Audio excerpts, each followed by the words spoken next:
Yeah, if you try to swallow your bone bits, you're gonna choke to death. So watch out, man. Yeah, just chill. Okay. Citizen 54, Houston, BIS balance sheet, January 30th, 2023. Someone owes the Bank of International Settlements, BIS, a lot of money. 7.305 trillion outstanding BIS claims. Thoughts? Is it Bank of International Settlements the U.S. bank that we use when, Boeing is doing some sort of deal with, I don't know, trying to sell planes to Malaysia or something? Is that the BIS?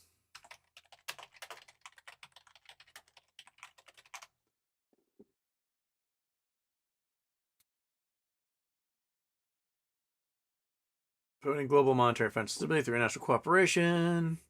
Nope. Turn you off. There we go. Wait. By central bank, so it's headquartered in Switzerland. All right. General manager is dude from Mexico.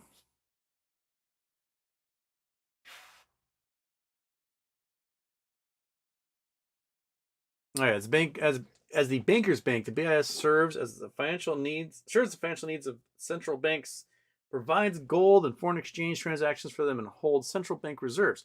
The BIS is also a banker and fund manager for other international financial institutions. Okay, so I was thinking of a different one. So they have 7.35 trillion. 7.305 trillion. Here it is. This is from Reddit 5 hours ago. Just released BIS balance sheet, January 30th, 2023. Someone cough, mostly GME naked shorts, cough. Owes the Bank of International Settlements a lot of money, 7.305 trillion in outstanding BIS claims versus 4.227 trillion in outstanding BIS liabilities. Archive link. That is very small.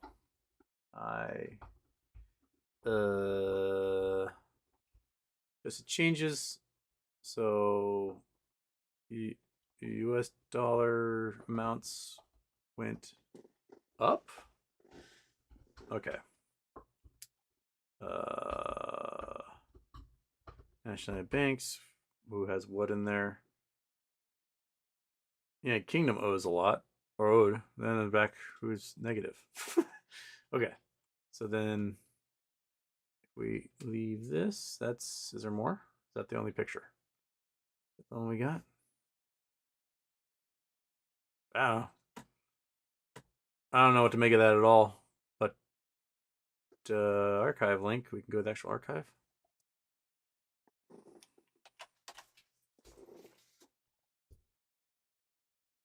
Okay, there's the actual table. That's what we just looked at. It means nothing to me at all. Adjusted changes.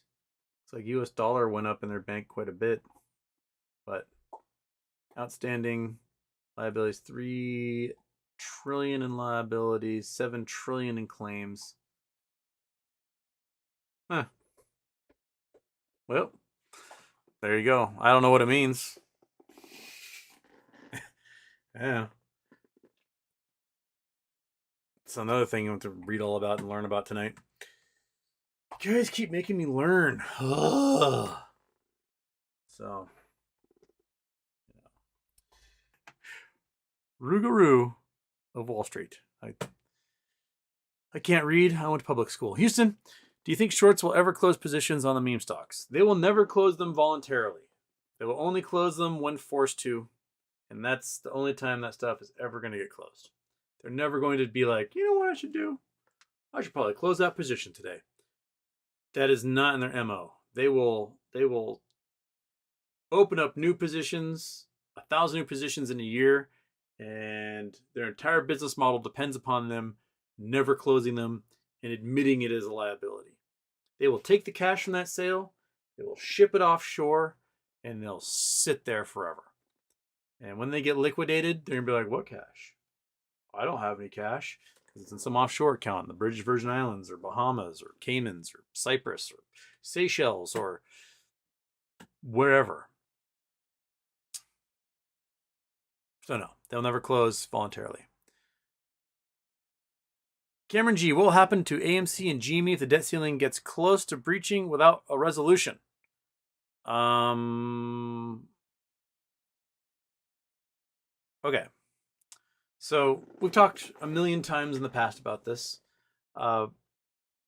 If you are a fund, you are a bank, you are mutual fund, hedge fund, social security fund, sovereign wealth fund, et cetera, et cetera, et cetera, et cetera, et cetera, right?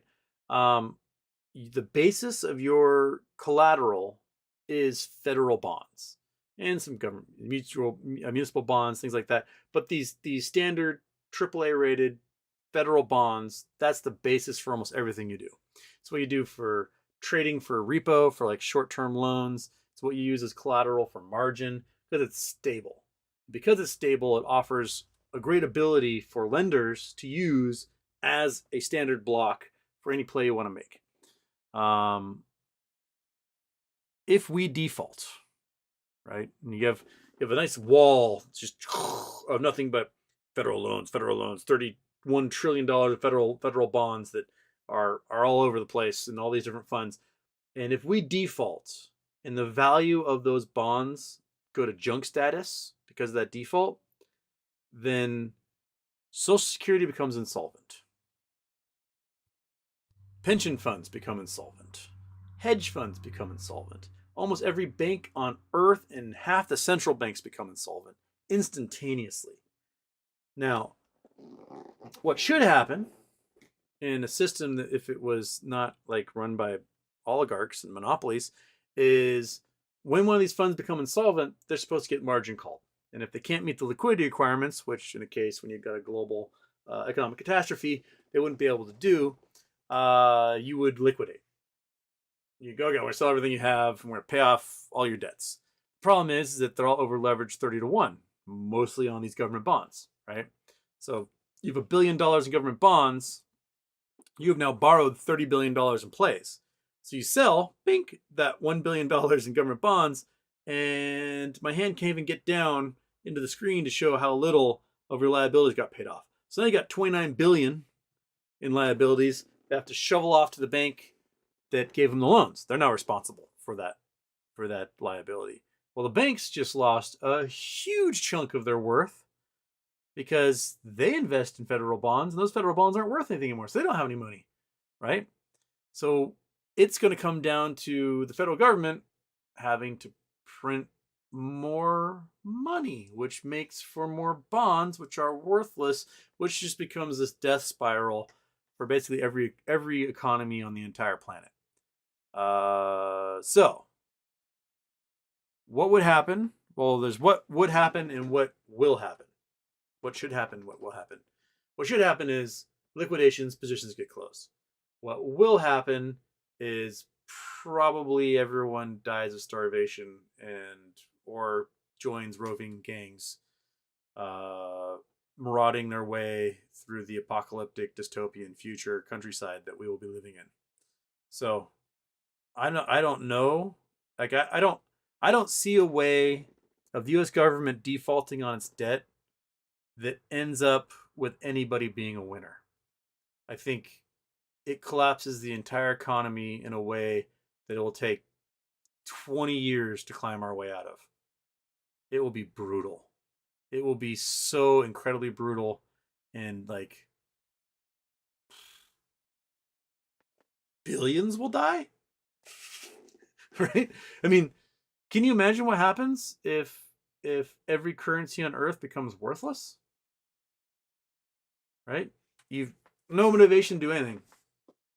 You know, the whole Weimar Republic of, like, you know, the stories of like a wheelbarrow full of cash try and buy a loaf of bread. It's that type of thing, only no one has the cash. Right? The government can't even print it because that results in having to borrow more, but there's no one to buy the borrowing, and because all the banks and all the funds and everyone's bankrupt.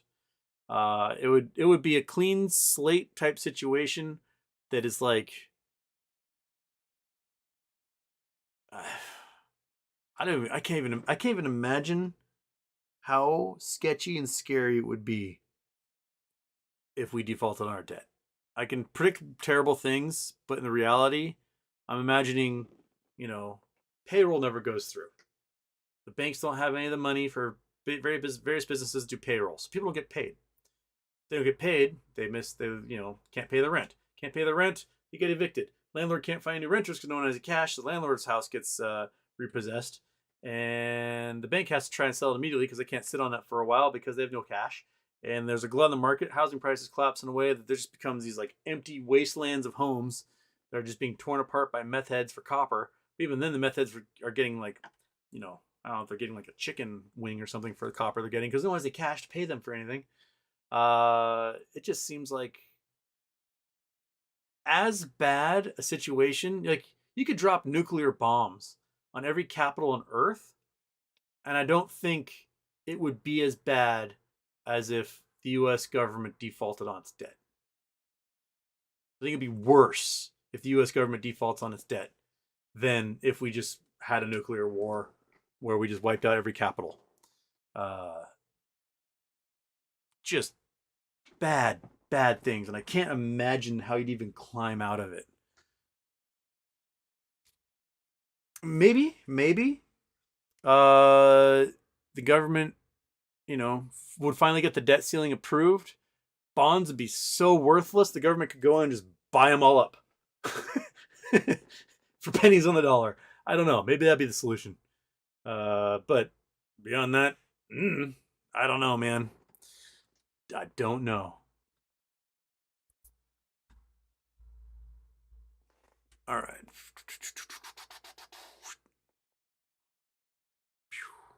Dennis Sullivan, we can get a partial default. Payments are delayed but fully paid eventually. Yeah, they can do like a deferral or forbearance, things like that. But would you really want to like see what happens to the value of U.S. bonds if we're like, hey guys, we'll pay eventually? Especially when so many institutions rely upon like the 3% interest, 4% interest of getting off those bonds to do plays they're doing. It would be just so damaging to like the entire global financial system. I didn't want to think about it. Well, I try not to think about it, but then I end up thinking about it all the time, and I don't come up with any solutions regardless. So, it can be bad. Different Lime, Houston, what's the timeline like on default if the debt ceiling is not raised? I think they said June. But interest rates have gone up, and they're talking about Powell raising interest rates again. Every time interest rates go up, our payments skyrocket. So a larger portion of our tax dollars go to paying off interest on this stuff. When interest rate was like 0%, who cares, right?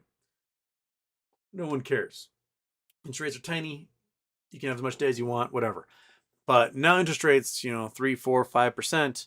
That's a lot of money going towards paying off the interest. So that June 2023 number might come sooner than we anticipated because of that.